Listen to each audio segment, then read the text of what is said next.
बिस्मिल्लाहिर्रहमानिर्रहीम।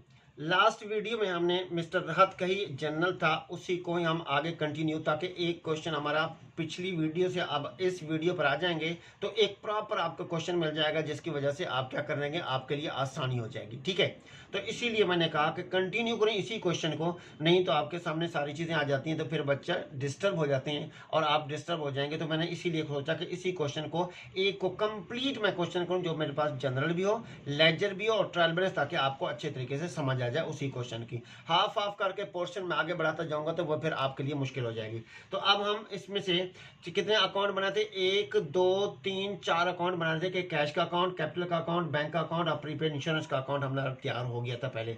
अब हमारे पास अगला अकाउंट आ गया अनअर्न्ड रेंट, एडवांस रेंट। ठीक है, हम अनअर्न्ड लिखें या एडवांस रेंट लिख दें। अनअर्न्ड रेंट में देखिएगा, अनअर्न्ड रेंट में हमारे पास अमाउंट जो है वो क्या है, क्रेडिट है।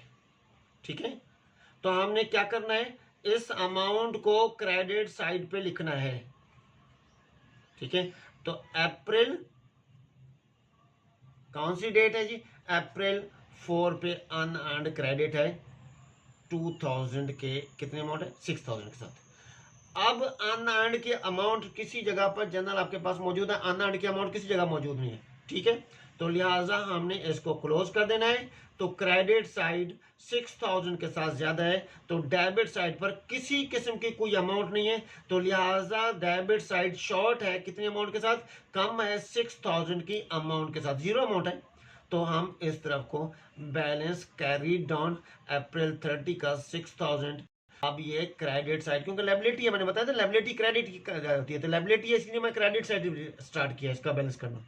ठीक है, तो आप भी इसी तरीके से कीजिएगा, एसेट और एक्सपेंस का डेबिट साइड स्टार्ट कीजिएगा टोटल करना, और बैलेंस आपका हमेशा कैरी डाउन मिलेगा आपको क्रेडिट साइड पे, और उसके बाद ब्रॉट डाउन डेबिट साइड पर हो जाएगा उसका। अगर लायबिलिटी, रेवेन्यू और कैपिटल को आप क्रेडिट साइड टोटल करने की शुरू कीजिएगा, और उसका balance C D carry down debit side पर आएगा, और बैलेंस ब्रॉट डाउन आपका क्रेडिट साइड पर रिकॉर्ड हो जाएगा खुद ब खुद ही। ठीक है, तो अब यहाँ पर ये बैलेंस आपके पास आ गया, brought down, bring down balance, जो कि ब्रॉट डाउन भी कहलाएगा और ब्रिंग डाउन भी कहलाएगा, कितनी अमाउंट के साथ, 6000 के साथ। ठीक है, ये मेरे पास जनरल अभी मौजूद है, हम इसको आगे बढ़ाते हैं। अगला अकाउंट हमें सैलरी का अकाउंट भी बनाना है, सेल अकाउंट भी बनाना है, ड्राइंग अकाउंट भी बनाना है और कमीशन का अकाउंट भी बनाना है। ठीक है, और इसी अकाउंट को, इसी जनरल को मैं आपके सामने इस लेजर के ऊपर रख रहा हूँ, और फिर हम इसको आगे बढ़ाते हैं, यहाँ लेजर बनाते हैं। और कौन कौन से लेजर बनेगा, अब आप जरा देखिएगा, हमारे पास सैलरी का लेजर बनेगा, सैलरी का अकाउंट बनेगा। ठीक है जी, सैलरी का अकाउंट, अब मैं स्केल नहीं हाथ से ही बना रहा हूं। ठीक है, ये हो गया सैलरी का अकाउंट। डेबिट साइड और credit side, debit left side debit side और राइट साइड क्रेडिट साइड। ठीक है, बार बार मैं इसलिए बोल रहा हूँ लेफ्ट राइट डेबिट क्रेडिट, ताकि आप न्यूज़ सीखने वाले हैं तो आपको भी पता चल जाए अच्छे तरीके से कि आपकी लेफ्ट और राइट साइड कौन कौन सी होती हैं। ठीक है जी, अब हमारे पास सैलरी अकाउंट डेबिट है, कितनी अमाउंट के साथ, 2000 की अमाउंट की, याद रखिएगा अमाउंट यहीं पर लिखनी है इसी लाइन के साथ, और क्रेडिट साइड वाली अमाउंट इस साइड पे लिखनी है, क्रेडिट साइड वाली अमाउंट उस लाइन से आगे बढ़ाकर लिखनी है। ठीक है, तो अप्रैल 5, ठीक, उसके बाद रीजन क्या है इसकी, कि सैलरी पे की है बाय बैंक, तो क्रॉस पेंडिंग अकाउंट उसका रीजन, उसकी क्या है, बैंक है। सैलरी का कोई और अकाउंट नहीं आपके सामने क्वेश्चन मौजूद है। ठीक है, सैलरी का कोई अकाउंट नहीं है, तो लिहाजा हमने इसको भी क्लोज कर देना है। तो 2000 सैलरी, डेबिट साइड कम है कितनी अमाउंट के, credit side, sorry credit side कम है कितनी अमाउंट के साथ, 2000, तो balance carry down credit side पे, तो इसका मतलब है डेबिट साइड ज्यादा है। तो आपको बता चुका हूं कि बैलेंस जो साइड ज्यादा होगी वो इसी साइड का बैलेंस होता है, लिहाजा brought down debit side balance. ठीक, उसके बाद हम बनाते हैं, क्योंकि बैंक का अकाउंट हम पहले बना चुके हैं, तो अब हमारे पास आ गया सेल अकाउंट। ठीक है, सेल का अकाउंट बनाते हैं। अगर परचेज का अकाउंट होता तो परचेज का अकाउंट, जितने यानी कि तमाम अकाउंट हमने बनाने हैं। ठीक है, जितने भी अकाउंट है तमाम अकाउंट हमने बनाने हैं, तो लिहाजा देखिएगा सेल का अकाउंट, सेल अगर डेबिट साइड पे तो डेबिट साइड पे सेल वैसे नहीं आएगी, सेल हमेशा क्रेडिट साइड पे, रेवेन्यू क्रेडिट साइड पे। ठीक है, अब जैसे देखें उसमें जर्नल में बुक में कि कमीशन इनकम भी क्रेडिट साइड पर रिकॉर्ड है।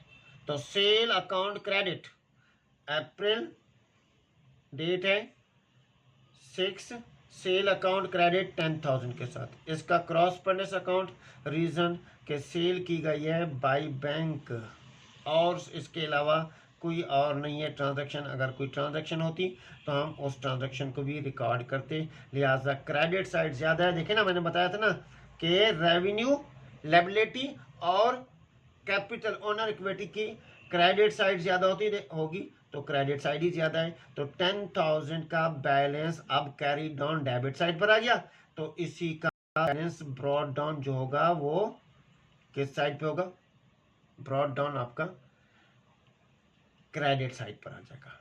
तो सेम 10,000 के साथ।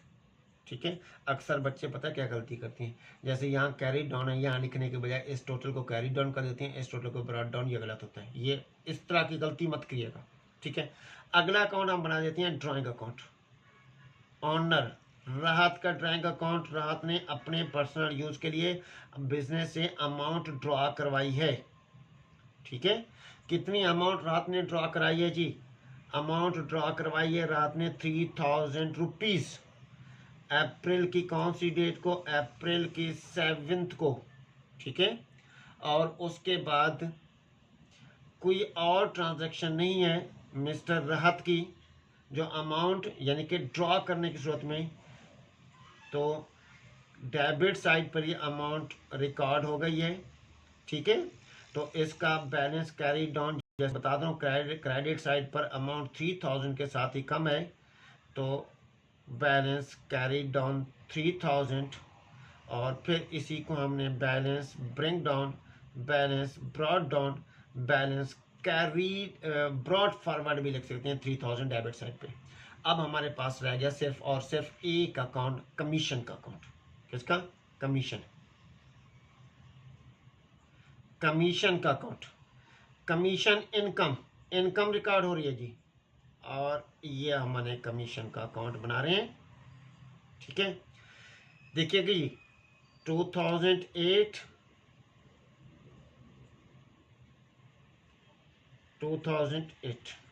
Commission credit, April 8 commission credit 8,000। अब यहाँ पर देखें कि इनकम क्रेडिट साइड पर रिकॉर्ड है, डेबिट साइड पर कोई इनकम नहीं है। ठीक है, और इसका corresponding account, reason debit है, तो 8,000 की अमाउंट के साथ। अब मैं जो वीडियो बना रहा हूँ ना, इसमें बहुत सारे लोग मुझे देख भी रहे हैं कि आप वीडियो कैसे बनाते हैं, तो आप डायरेक्ट वीडियो में देखें कि कितनी आपने वो क्या करनी है, कि कैसे आपने रिकॉर्डिंग करनी है, कैसे आपने सीखा है। तो बैलेंस आपके पास यहाँ पर कैरी डाउन बैलेंस कितना आ गया, 8,000 रुपीज़ का अमाउंट। कौन सी साइड कम थी, डेबिट साइड। तो बैलेंस ब्रॉड डाउन जो है हमारा वो क्या हो गया जी, क्रेडिट साइड पर आकर। ठीक है, अच्छा जी, अब क्या करना है, हमने ट्रायल बैलेंस बनाना है, यानी trial balance list of account, trial balance list of account. ठीक है, लिस्ट ऑफ अकाउंट में डेबिट एंड क्रेडिट। मैं यहां पर इसलिए लिख रहा हूं कि ताकि क्वेश्चन आपके सामने ही है सब कुछ। ट्रायल बैलेंस की डेबिट साइड और क्रेडिट साइड। अगर सीरियल नंबर है तो सीरियल नंबर लिख दिएगा। ठीक है, डेट नहीं, उसके साथ title of account, title of account. ठीक है, अब आप तमाम जर्नल को देखकर हमने लेजर्स बनाए हैं। अब हमने लेजर्स को देखकर क्या कर रहे हैं, हमने ट्रायल बैलेंस बनाना है। तो पहला हमारा अकाउंट कौन सा अकाउंट है, कैश का अकाउंट है फर्स्ट नंबर पे। तो कैश अकाउंट हमने लिखना है, देखिएगा कैश अकाउंट, कैश का अकाउंट लिख दिया। अब यहां पर देखना है कि कैश का अकाउंट डेबिट साइड ज्यादा है या क्रेडिट साइड। तो जो डेबिट साइड ज्यादा होगी उसी साइड पर बैलेंस ब्रॉड डाउन होगा। तो 77,000 के साथ डेबिट साइड ज्यादा है, ठीक है जी, ब्रॉड डाउन ही लिखना है, देखिएगा इधर, ठीक। अब डेबिट साइड ज्यादा है, ब्रॉड डाउन डेबिट साइड पर होगा तो डेबिट साइड पर लिखिएगा, और अगर क्रेडिट साइड ज्यादा है तो ब्रॉड डाउन क्रेडिट साइड पर होगा। दूसरा अकाउंट कैपिटल अकाउंट, कैपिटल 90,000 के साथ क्रेडिट है तो हमने इसको क्रेडिट साइड पर रिकॉर्ड कर दिया। मैं सिर्फ और सिर्फ ऐसे इसलिए लिख रहा हूं ताकि आपको एक ही क्वेश्चन मिल जाए और उसका आपको पता चल जाए कि कैसे। थर्ड नंबर पे, तीसरे नंबर पे हमारे पास अकाउंट है बैंक अकाउंट। अब बैंक का अकाउंट बैलेंस ब्रॉड डाउन हमारे पास डेबिट है, इसका मतलब है डेबिट साइड की अमाउंट ज्यादा है, ठीक। तो कितनी अमाउंट के साथ ज्यादा है? 28,000 के साथ, ठीक है। उसके बाद नंबर 4 पे अगला account prepaid insurance, prepaid insurance. Prepaid insurance का अकाउंट देखें, प्रीपेड इंश्योरेंस का account balance brought down debit side पे, डेबिट साइड ज्यादा अमाउंट है तो 4,000 डेबिट साइड पे। उसके बाद नंबर 5 पे अकाउंट है हमारे पास एडवांस रेंट का, जिसको हम अनअर्न्ड रेंट रिकॉर्ड करेंगे। अल्फाज बड़ा मुश्किल है ना, अनअर्न्ड रेंट। तो अनअर्न्ड रेंट क्रेडिट साइड ज्यादा है, balance brought down credit side पर, तो हम इसको क्रेडिट साइड पर रिकॉर्ड करेंगे, ठीक। उसके बाद नंबर 6 पे हमारा अकाउंट है सैलरी अकाउंट। सैलरी का account debit side, balance BD debit side पे है तो इसको हमने डेबिट साइड पर रिकॉर्ड करना है। नंबर 7 पे अकाउंट है हमारा सेल्स का अकाउंट। सेल्स में बैलेंस बीडीएस का क्रेडिट साइड पे है 10,000 के साथ, तो हमने 10,000 जितनी अमाउंट के साथ ब्रॉड डाउन होगा उतनी अमाउंट के साथ रिकॉर्ड करना है। नंबर 8 पे हमारे पास अकाउंट है ड्राइंग अकाउंट। याद रखिएगा, ड्राइंग अकाउंट अलग है, राहत का ड्राइंग अकाउंट है ये भी। तो ड्राइंग अकाउंट बैलेंस 3,000 के साथ ब्रॉड डाउन। नंबर 9 पे लास्ट अकाउंट है कमीशन इनकम का, commission income account, balance BD brought down credit side पे तो 8,000 के साथ क्रेडिट साइड पे, ठीक है जी। अब हमने क्या करना है? टोटल करना है, दोनों डेबिट साइड और क्रेडिट साइड की ट्रांजैक्शन का टोटल करना है, ठीक है।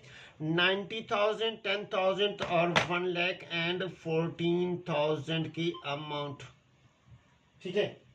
1,14,000 की अमाउंट हमारे पास टोटल किया मैंने क्रेडिट साइड का 90,000, 6,000, 10,000 एंड 8,000। क्रेडिट साइड 1,14,000 तो डेबिट साइड भी 1,14,000। तो डेबिट साइड और क्रेडिट साइड का इक्वल होना मस्ट है, क्योंकि डबल एंट्री सिस्टम है। तो जब डेबिट जिस अमाउंट के साथ होगा तो सेम उसी अमाउंट के साथ उसका क्रेडिट भी उसी अमाउंट के साथ है। तो लिहाजा क्या होगा? दोनों साइडों का बैलेंस होना मस्ट होता है। और अच्छा, ये लाजमी नहीं है कि ये सही है आपका ट्रायल बैलेंस, दोनों साइडें मैंने कैलकुलेट कर ली है, दोनों साइडें इक्वल हैं, ठीक है, ट्रायल बैलेंस की। तो जब दोनों साइडें इक्वल हैं, कम से कम ये हमें बता रहा है कि आपने अर्थमेटिक एक्यूरेसी यानी कि जो कैलकुलेशन किया वो आपकी सही है, ठीक है। और अगर हमने एक पूरी ट्रांजैक्शन छोड़ दी है किसी जगह पर, तो पूरी ट्रांजैक्शन, तो इसका मतलब है डेबिट साइड और क्रेडिट साइड एक ट्रांजैक्शन ही हमारी ओमिट हो गई है, हमारी बुक में रिकॉर्ड नहीं है, या हमने बुक में से जनरल में रिकॉर्ड नहीं की पूरी ट्रांजैक्शन को, तो इसका मतलब है ट्रायल बैलेंस फिर भी इक्वल आ जाएगा। बट इसमें जो है अब हमारे पास आप पूरा क्वेश्चन मैंने किया है, तो पूरे क्वेश्चन में ट्रायल बैलेंस आपका इक्वल है, तो ट्रायल बैलेंस का इक्वल होना आपकी शो करता है आपकी कैलकुलेशन को, ठीक है। हमने इसमें जो है वीडियो में हमने कोशिश की है आपको लेजर्स, जनरल लेजर समझाने की पूरी अच्छे तरीके से। तो आप इंशाल्लाह नेक्स्ट वीडियो में हम इससे आगे बढ़ेंगे। अल्लाह हाफिज़।